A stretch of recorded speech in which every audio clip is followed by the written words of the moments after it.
with the minecarts that are automatically loaded when you use them, and I can demonstrate you by pushing this button. The minecart will send me to the white way, and it already prepared another minecart for being used. Here I have the indicator that will tell me how much minecarts I have there. The indicator will detect 29 minecarts. There is also the 25 minecarts buffer and emergency chest that will take the overflows in it. And from here we can fill up the hoppers with minecarts if the indicators are going off. After using the minecart, the system will spawn another and send it on the rails for the other player to be able to use it afterwards. And they may go in their lines without interfering in each other direction, because there is a delay of the track switching. So that is why when people will sit in the minecart, the man that will push the blue button, for example, will definitely go to his desired direction, because there is a lag between the railway switches. And when the other player pushes the other button, the player will be already gone on his track before the tracks will switch to be able to handle another direction. So when the people will arrive to the station, for example from the red track, they will go to the arrival part. When they will be automatically pushed out of the minecart will be stored in the system and will be loaded in the buffer and be prepared to be launched for the other use.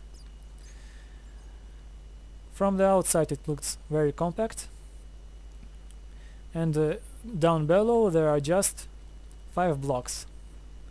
So it's not very deep underground and it's not so complicated. It is just a redstone wiring that will lead from the selectors to each track. It's just a fork.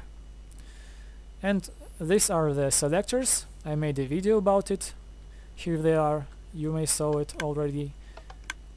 But here is the improved version with the indicator lights in front. It's a 1 block higher, but it will tell us which option is currently turned on without going back to see the lamps. And here they are, just like there, with these torches that will send the signal down to the fork. And because there is 2 forks from each of the selector, I need to use this track to switch the minecart first and decide where to send them, to the right or the left side. And to use this, I just take the signal from this selector to the block that the rail is staying on. And because there is no repeaters here, the signal from these buttons don't reach this track, and it won't switch and won't change its state when I use these buttons. You can see that it is not switching. But when I turn on one of these buttons, it will switch and switch back again, because the signal is able to pass here. So to destroy the minecarts, I'm using a cable PCs mechanism with the 2 ender chests and cacti and a hopper down below. After they will be broke, the minecarts are sent to these buffer hoppers that will store 25 minecarts. If there is an overflow, it will send it to the chest. And here are the hoppers that are turning on the indicator lamps that will say us how much minecarts are left in the system. And when we push the button, the dispenser will shut out another minecart and send it up on the roof, and the minecart will fall down to the track, being prepared for another use. So it's not so complicated.